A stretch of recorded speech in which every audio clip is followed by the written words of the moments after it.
Good morning, good afternoon, or good evening, and thanks for tuning in to the Dealer Insights podcast, where we go under the hood, bumper to bumper, and just about everywhere in between, discussing topics important to dealers of all types and sizes. Your time is valuable, so thanks for riding along for this episode of Dealer Insights. Welcome back to Dealer Insights. I am Sean, and he is Vinny. Or Vincent. This guy. Yeah, Vinny. Yeah. Hey, Vin. Another episode. As we're unpacking, we're getting into this customer lifecycle center thing, and recent conversation where you were kind of sharing how it's just not easy, right? It's never really been easy for a dealer to BDC. And I think that sometimes it's easy to say those things, and people are like, yeah, maybe they have some common agreement, but they don't really think about the depth of that. And one of the things that you were sharing was like every month, and this is true of the car business, dealers are focused, sell cars, but that's done under a lot of pressure, whether they have inventory challenges or not, pre-COVID or not. It's always high pressure every month, sell cars, get those cars serviced. And there's a lot of time consuming responsibilities that go into all of that. So I want to start this episode by just kind of asking you, from your experience and perspective, like how has this evolved, and how has it complicated just the simple task of selling a car to somebody over the years? Mm-hmm. Yeah. Well, happy Thanksgiving too, Sean. Thank you. And to our audience. I've been writing a lot of content lately, as you know, and I really enjoy just sitting and quiet. Like sometimes I come in at 7 a.m. I just start writing content. And some of the reasons I like doing that is because I teach myself some things about, and it's good to sit back and kind of appreciate the history and the history of everything that I've been through in my career, all the experiences that I've had and all that. But at my core, I think I'm a trainer first and a coach. I love training and coaching people. I love watching things grow. But I wasn't a born sales person. Like my dad is a natural sales guy. I always say that. He doesn't need Grant Cardone to teach him how to build rapport with customers. He does it naturally. And I wasn't always that person.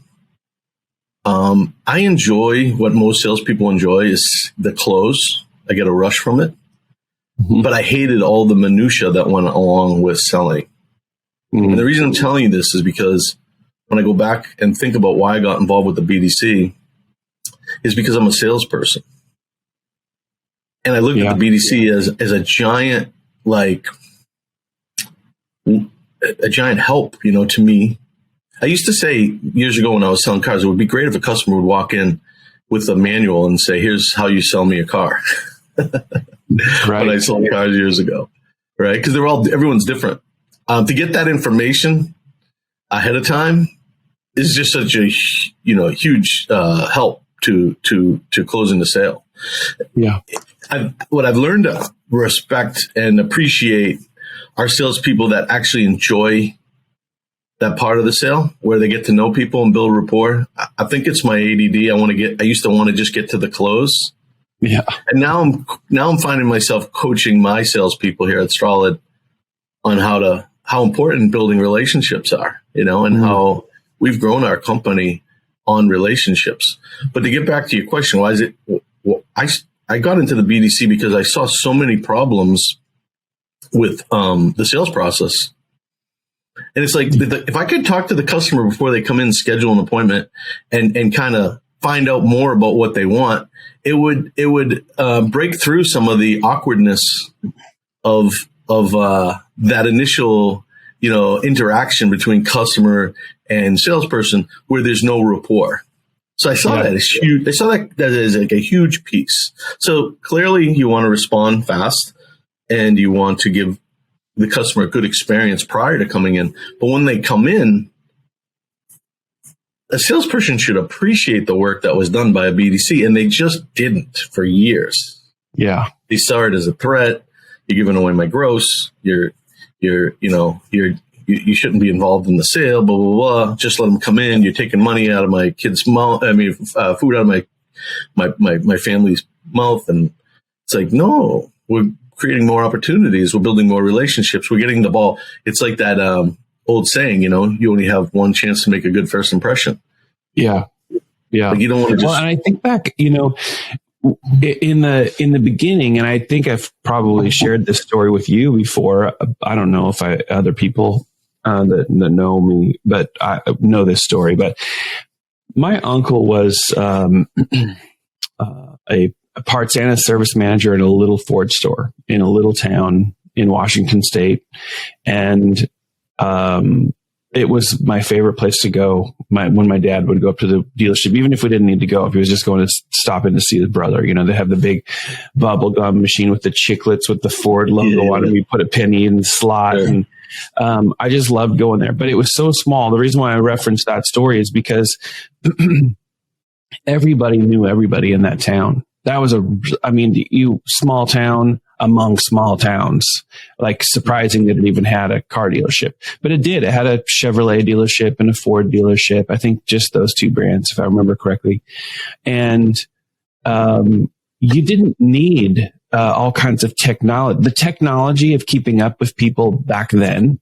And when I say back then, my earliest memories of being in that dealership would be in the 1970s. Yeah, I'm not old. Yeah, sure. And so there was no such thing as a CRM, obviously no internet, no we're buying leads from all these sources, but there was a process, whether written or unwritten, around what was being done by those people at the dealership in repetition to make people feel like they belong. How can we help you? It was so service oriented. I don't ever remember as a little kid being inside that dealership or really any other dealership where it wasn't anything but like mesmerizingly awesome. It was like everybody, hey, how are you? And they know everybody.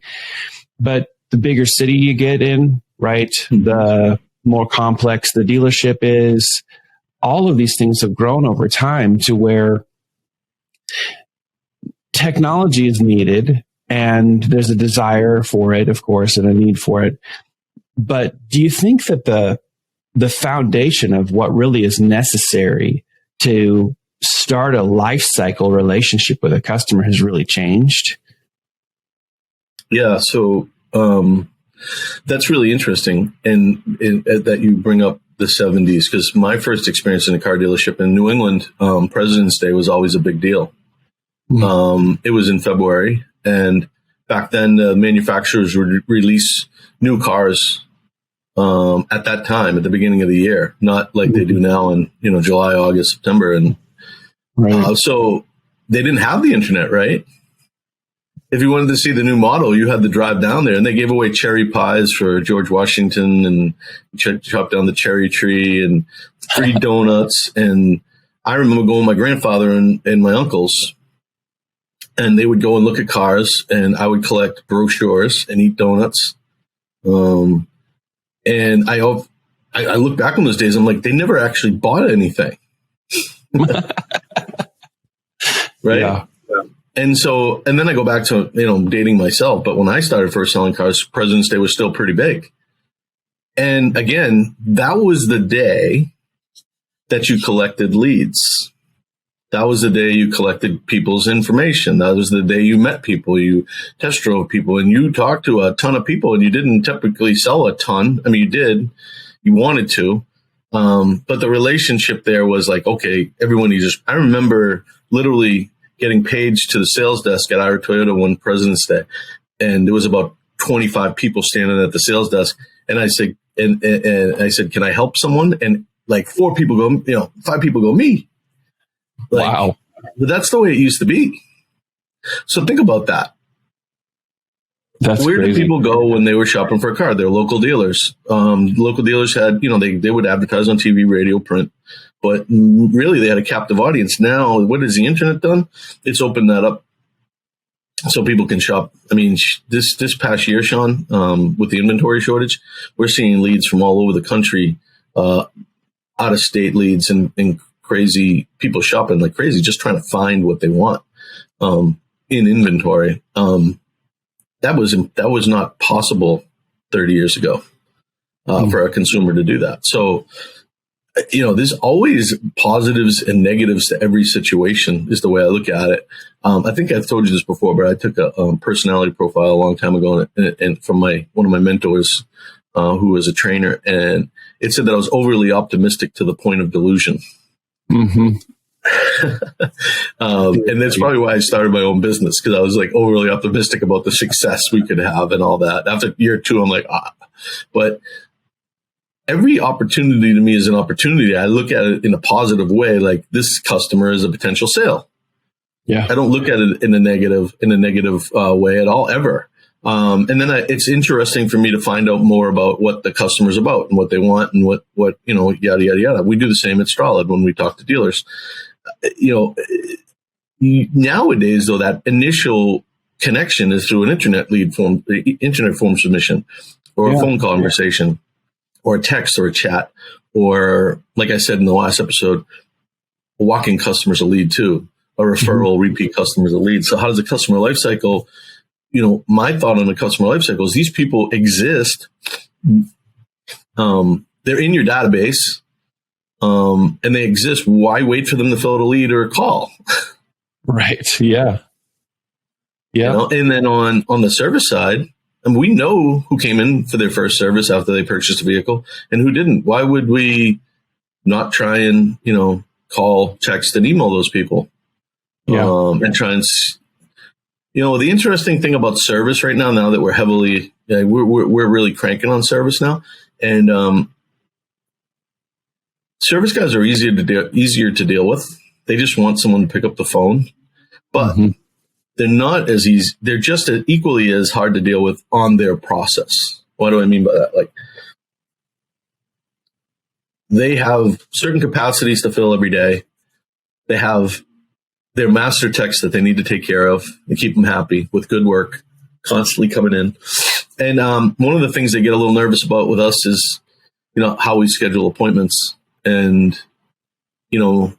their process on recalls or their process on, what they can fit in for low level work and stuff like that. And so we're really, my people are becoming experts on the service side now really fast, and it's fun. Because I sat on a demo yesterday with one of my really close dealers, and Frank and Will did the demo, and it was like, man, they're good. Like, they know their stuff. They were talking the service manager's language better than I think I could at this point. And that's awesome to see. But that life cycle, it's important to get that message across to a service manager who may not be as inclined to, he may not be thinking about the future sales that brings in more business for him. The sales managers may not be thinking about the customer life cycle. They're worrying about selling cars now. But I find that the dealer principals and the owners, they'll get, when they look like our new logo, our new image, I know we're having it redone a little bit of a facelift on it, but to me, it actually sings. It makes sense. It's easy to digest. It's easy to understand just by taking a look at it, what Strolid's goal is, which is to kind of hit all those touch points throughout the life of their ownership of that vehicle. And we have a ways to go. We have more tech that we're building out to make it even better and better and better. And we're listening to our dealers. Like, for example, OnStar is something we're going to start trying to handle those leads for one of our GM dealers, which could turn into a big deal. We're already doing it with Acura and Honda Link. Whereas, it comes up and says, Sean, you need an oil change. We get the alert. We reach out. That's great. Yeah, it's pretty awesome. Just the last couple of minutes, I'm thinking, talk about like this contrast between like the 70s being in the car dealership and what has to be done through all of these different process points of, helping somebody, selling them a vehicle, moving this all into now the advancement of service and how you guys are really just kind of finding your stride with the service department as well. And as I'm listening, I'm thinking, gosh, there's an element to it that's the exact same. I am interested in a new vehicle, and it made me think of two vehicles that I remember my dad buying at that dealership. One was a 1976 Mercury Cougar. Nice. And then the other was when the 70s Bronco, the classic box style 70s Bronco, had gone away in 1976, I think ish. Anyway, I know when it came back, 1978, and it was completely redesigned. And classic Bronco enthusiasts, for the most part, hated it, and all the new kind of baby boomers who were young at the time, they loved it. It was like such a move in a new direction for styling. And my dad loved it. He saw the ad on a Monday Night Football game for the all new Ford Bronco. He literally called my uncle the next day. Hey, can I order one of those things? He went up to the dealership that weekend. I went with him. He got a paper brochure of that Bronco, thumbed through it. He literally did what Ford is doing a lot now, which is he special ordered a two-tone brown, like a cinnamon brown, two-tone white hard top, Ranger XLT, four-wheel drive, he was so excited about. You're doing a good job of describing it, because I know that brown and cinnamon combo. Yeah, my dad was not a materialistic person. There was only one vehicle I ever remember that he was so proud of, and he was like, I love this thing. I want this so bad. And it was that Ford Bronco. Anyway, I say all that because in my mind, I'm thinking what you do and what your kind of life's work has been in the car business over all these years has been, you've collected all these complexities that have rolled out. In 1977, when my dad's like, I'm buying a new Mercury Cougar, or he's ordering his new Bronco, that dealership wasn't having to handle even the same number of inbound phone calls. But even from the phone itself, what could they do? Could they track that phone call? Could they record that phone call? Could they do No. Was there any phone training at the dealership? No. Did they have to worry about, what if they come in via an email? No, it didn't exist yet. What if it's a text message? What if they came through our social media channel? What if they came through a third-party provider? None of that. Yet, We're working with... Go ahead. That same process is happening because you're like a walk-in. But how it's interesting to think, how have dealers accommodated every different method that the consumer can start their journey with them? And I can simplify it for you. I'll simplify it for you, because this is how I see it. All those channels are just another telephone. Yeah. It's just a way to communicate. That's all. Don't overthink it. Yeah. How do you handle a customer that walks into your showroom? That tells a lot about your business. We used to train a meet and greet at Group 1. And I still know it. I walked, so a friend of mine who used to work at Group 1, I'm not going to name the name because, we work with their dealership now, and, they use some of the same training. So I don't want to give it away. Gotcha. But when I went in and spoke to their sales managers and salespeople, I talked about a Save a Deal meeting, and I talked about the meet and greet and how important it was. And they all started laughing because they're still training the same meet and greet.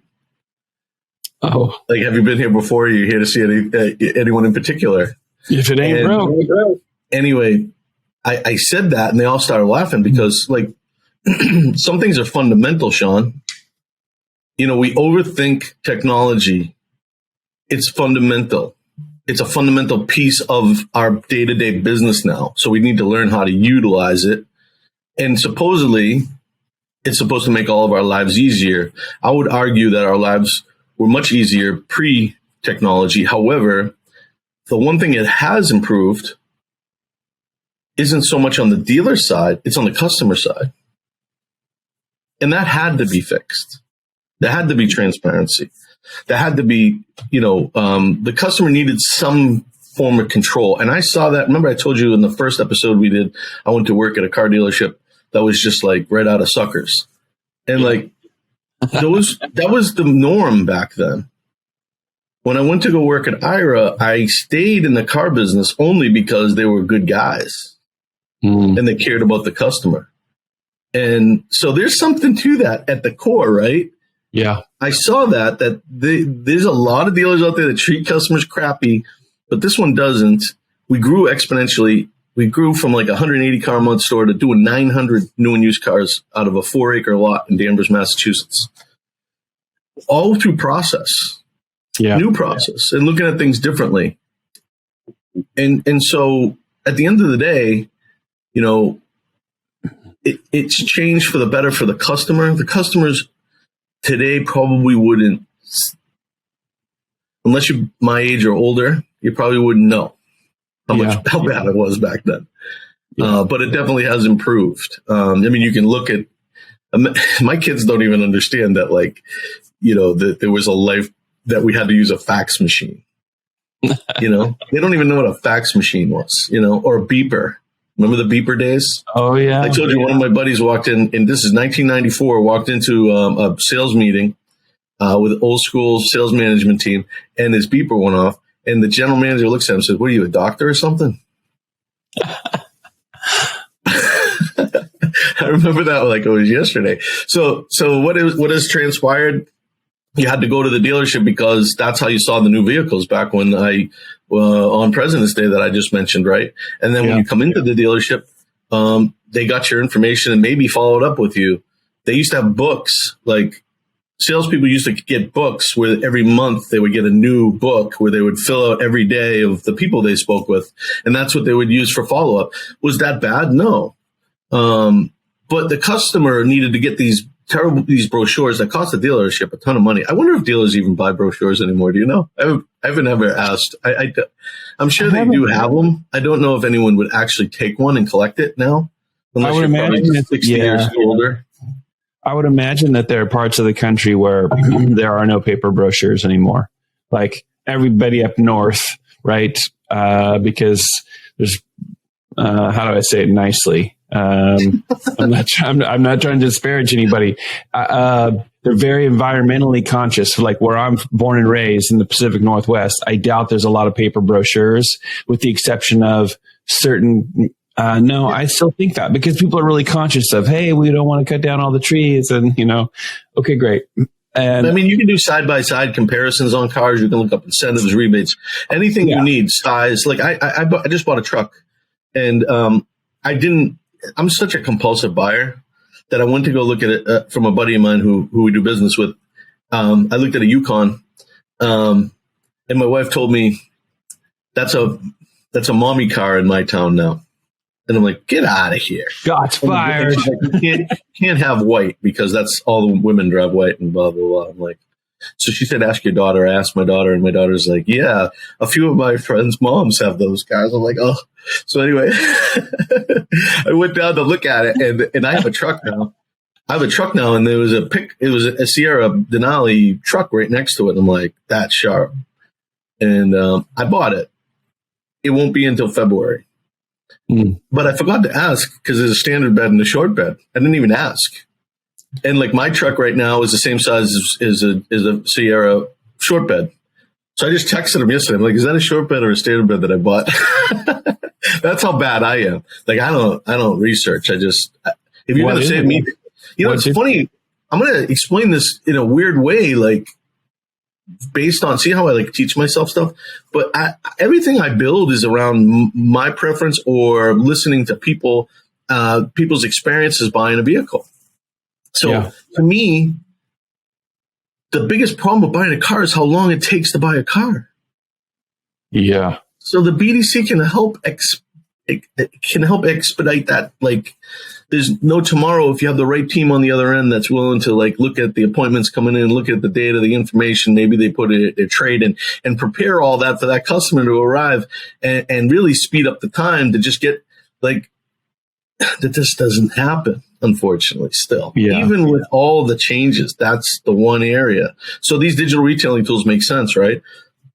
But the customer, by the way, slows that process down a lot also by changing their mind and want to look at something different. And, or, all that kind of stuff. The digital retailing tools can't possibly capture that, right?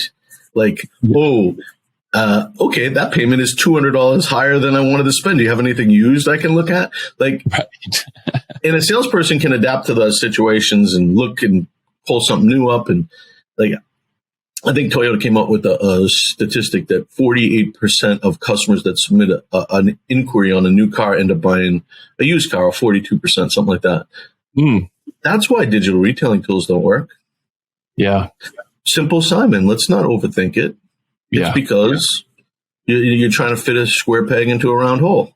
Could you imagine if dealers, not that I was going to talk about this on this episode, but perfect, you're setting me up for it. Could you imagine if dealers, the majority of them, were so good at process and so good at taking care of their customers and so efficient? Like, they get people in, what do you want? And they're in and out. Why would we even want digital retailing tools?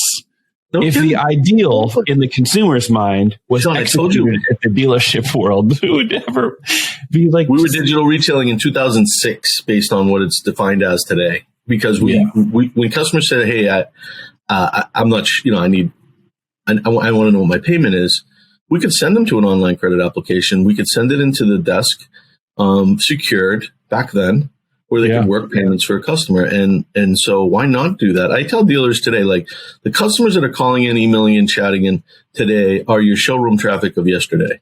Yeah. Yesterday, there were a lot of people in your showroom. They're not there today. So you need to treat these customers. And the way Strolid, I love the position Strolid is, like what I said before, is we're taking a lot of heavy lifting off the dealer, and we're teeing up all these great opportunities. Whether we schedule the appointment or we get them involved to help schedule the appointment, we have TOs, communication going back and forth all day long with our dealers through, WhatsApp and Slack. And we're making sure that anytime we get a customer that sounds interested in buying something, that we're getting them involved as quickly as possible. And that's all we can do. Now it's up to the dealer to redefine their process internally to say, okay, hey, this guy's coming in. Let's make sure the car's ready. Let's make sure, maybe we even pencil a deal. Yeah. While you're driving, we had a process at Ira Toyota, the one we sold 900 cars at 1 month. We were like number 7 in the country for Toyota stores, right? The customer comes in, you go to the desk, you get this need sheet. You sit down with the customer, you do a needs analysis. You get their keys, you get the reg. You drop all that off at the receptionist desk. You go to first you go to the desk, say, I'm going to take this customer for a test drive. Go ahead. They'll ask you if you got the need sheet done. Yeah. You drop that information off at the reception desk. You grab the keys. You take the car out for a test drive. You bring the car back. You do a walk-around presentation, or you do a walk-around presentation first. Then you take them for the test drive. You have them park the car in their sold row, right? In the sold row, like old school, right? And then you show them, walk them through service. You introduce them to the service manager. You come back. Guess what? When you sat down, that receptionist already entered everything into the CRM, including the trade. They already looked at the trade, and they have a pencil ready for you when you get back from the test drive. Yeah. That's how we sold 900 cars out of that store that month. Yeah. Yeah.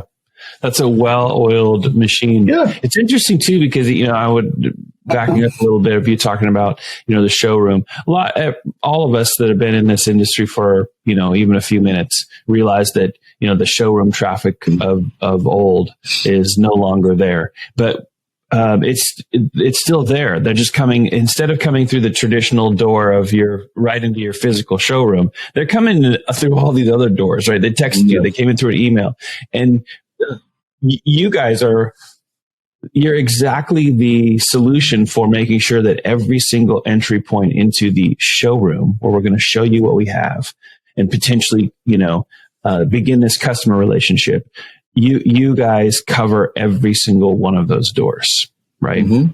Which is kind of interesting. By the way, what color truck did you buy? White. I always get white. I don't know. I have this thing about white.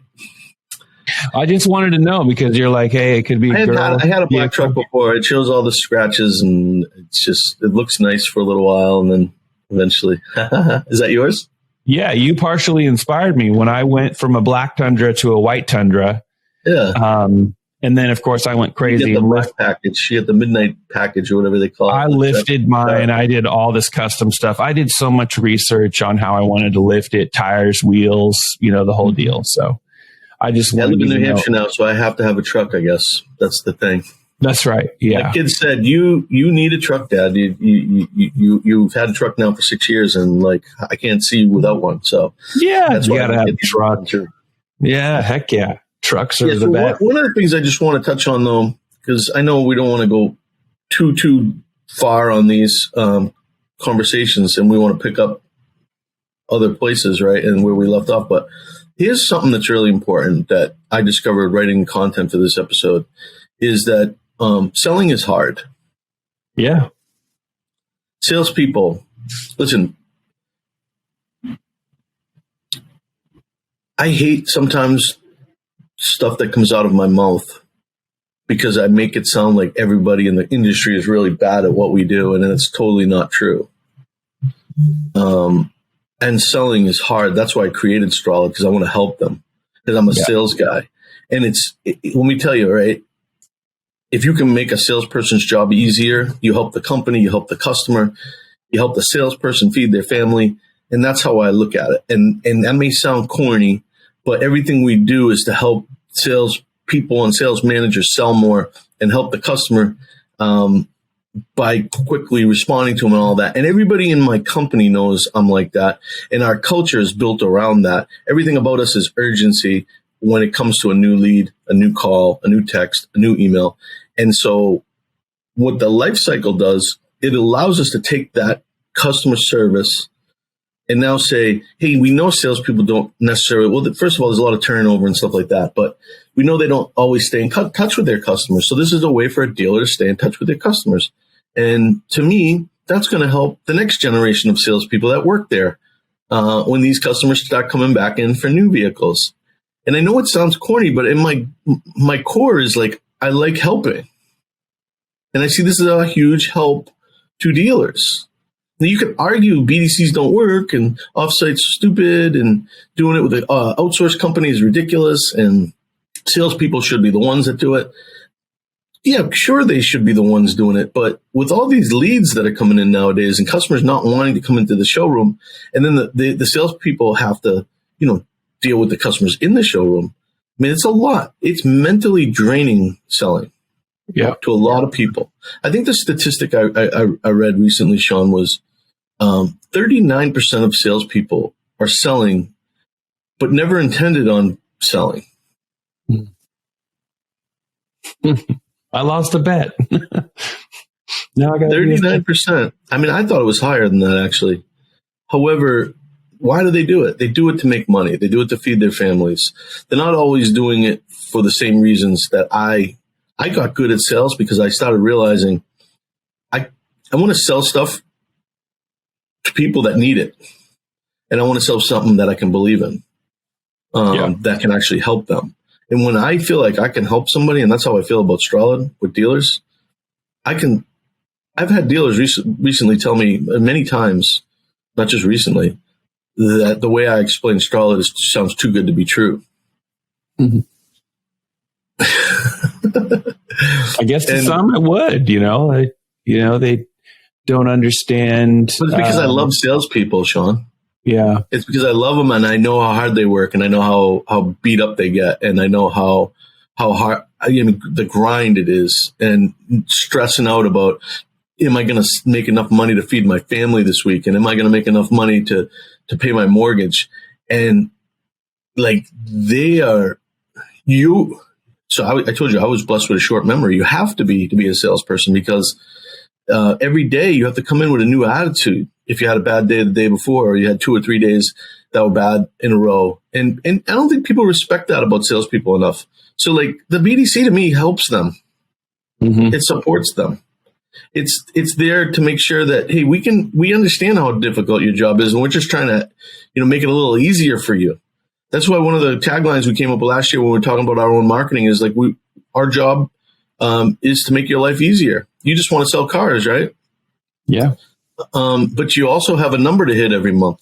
You got inventory to move. Like I was a general manager of a store. I understand, with group one, a 60-day turn on new and a 30-day turn on used. Like that's stress. Yeah. And then you got salespeople every month. So I put a lot of effort into training. Strolid is at the core is a training company, really. I mean, my people know these. Sean, I'm blessed with the crew I have right now. They know the CRMs inside and out. They know the technologies inside and out. They know the cars, the dealers, the people, the scripting, the how to make it all work. They know how to talk dealers' languages. I mean, I'm very, very pleased with where we're at. If you're going to be successful helping dealers with a service like the one you provide, I mean, is there anything more important than having the team that's as experienced, well-trained, capable? I mean, just in this episode, you talked about the evolution of where you guys are getting with service, and your people are on the phone, and service managers are, you get it. You understand how to help me. It isn't just, hey, let's just stand up a service where we can help the dealership with BDC activity. Right. No.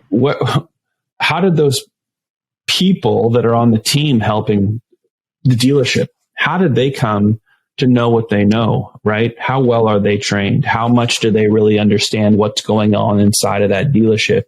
Because that does make a huge difference. Oh, yeah. And I know a bunch of people on your team.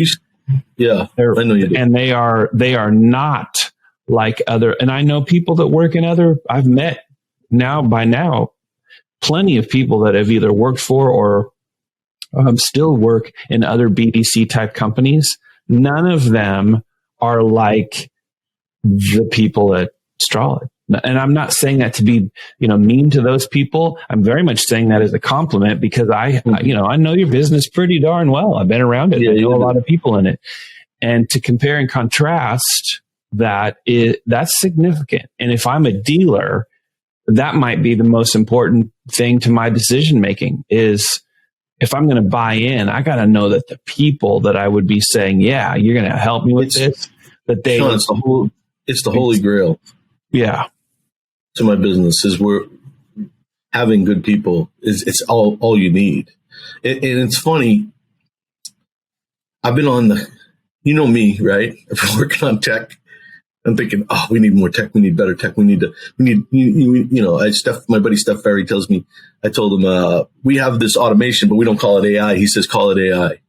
And I'm like, I know, but it's not really AI. It's like an automation. He's like, but there's other companies that do all that. So I'm thinking like all this sexy stuff. And you're thinking marketing. You know what I came to realize, Sean? I hate to say it because I'm freaking old now and it took me this long to figure it out, but we already had the answers. It's tech-enabled process. It's people-enabled process. It's people-enabled tech. It's people and tech working together. And that's what we are. We're not just a tech company, and we're not just a BDC. We're tech-enabled service. And the service incorporates people. And that is, I'm getting investors now and people in the industry asking me if we want to sell our company and all this other stuff. But you know what the hot button is right now, Tom? I mean, Thomas. I almost called you Thomas. The hot button right now. The hot button right now, Sean. Tech-enabled service. It's no longer SaaS. It's process enabled. People and process and tech is what's hot right now. Go figure. We've been talking about it for a long, long time. I mean, you look at Tesla, you look at Carvana, you look at all these other companies that want to make it all robotic. People don't want that. Well, you know that. I know that. I asked a group of 17-year-olds, friends of my son. They're all getting their license. I said, guys, if you were all going to buy your first car, would you do it? Would you do it online, all of it, if you could, or do you have to drive it and see it? Every single one of them said they'd have to drive it and see it. Now, that doesn't mean the rich Silicon Valley CEO can't go on and buy a Tesla and not worry about seeing it or driving it because he's got plenty of money. That's not America. Yeah.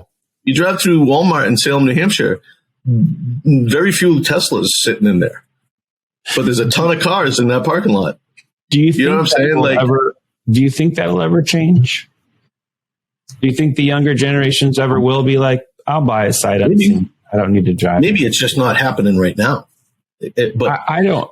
If it happens, Sean, we'll adjust. I haven't adjusted yet because it hasn't happened yet.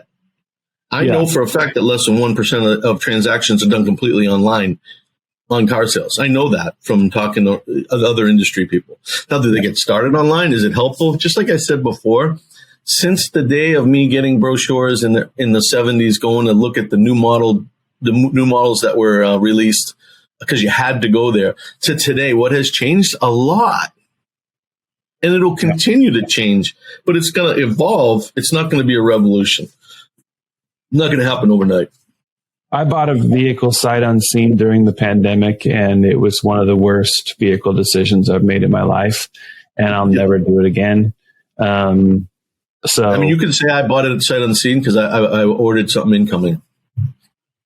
Kind of, yeah, but you got to see something that was sitting on the lot. That's like you get a feel. I sat down with the owner of the company too, and But and he said, you know what he said to me? He goes, listen, it's coming in February.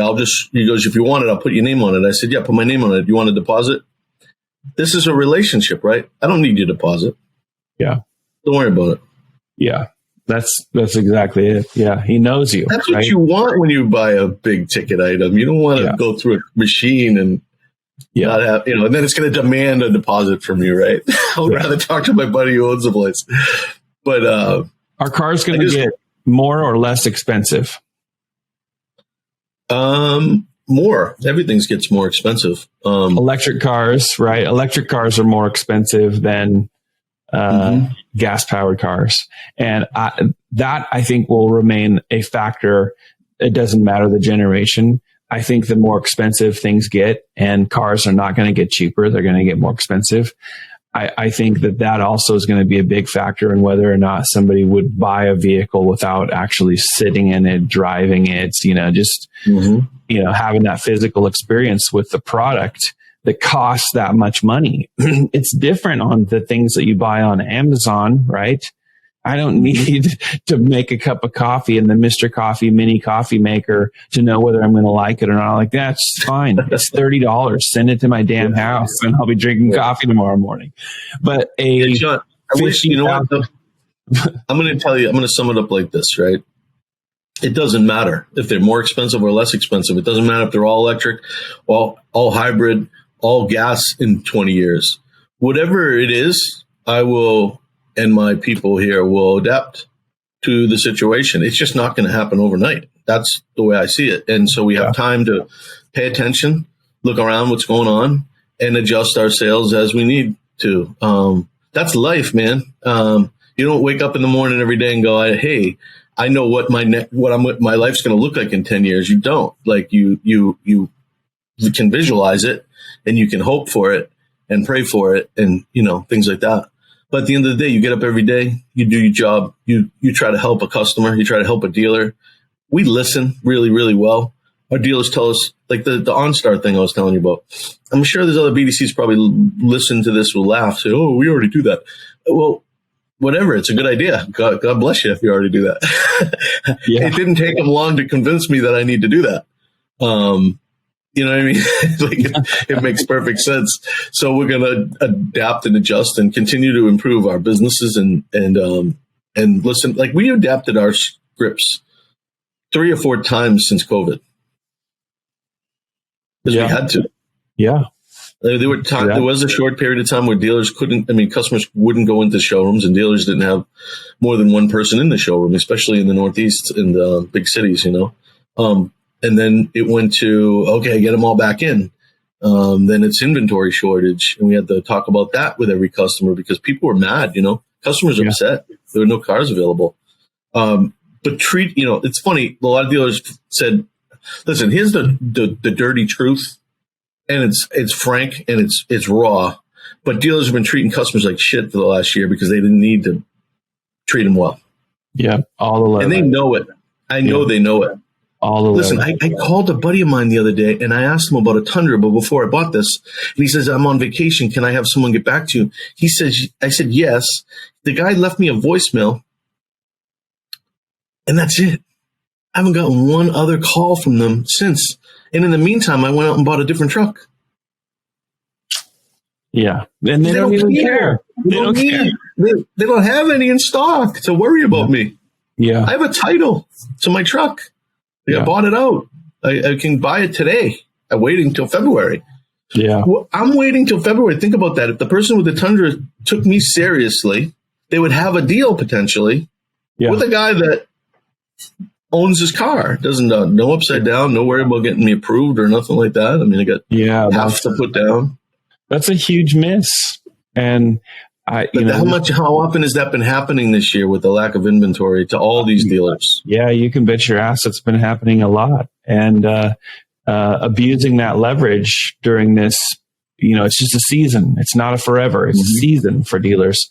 We're not perfect. We're people, Sean, so we make mistakes too. But I can tell you right now, we tell everybody that comes to work here, we're not training you to be nice. We're hiring nice people. So if we hire you, it's because you're a nice person. And we felt like, and the next episode I want to do, Sean, is on our recruiting process because it's pretty amazing. Love it. Well, that's a great place to park this episode, right? Yeah. So to the audience, look forward to next episode. We'll talk about recruiting process. Probably pick up some tips for what might be going on inside of your dealership, or give you some insights into why you might want to know more about what Strolid's doing. But yeah, this is a great place to park it. So hey, regarding this episode, audience, if you like it, you love it, or none of the above, we'd still love to hear from you. The Dealer Insights podcast gets better with your comments, questions, feedback, recommendations. It's all from you and it's all for you. So if you got comments, drop them in the comments section down below, especially on the YouTube versions of these, or you can send us comments and information to info@strolid.com. That's spelled STROLID.com. And until next time, stay strong and solid, and you'll never miss.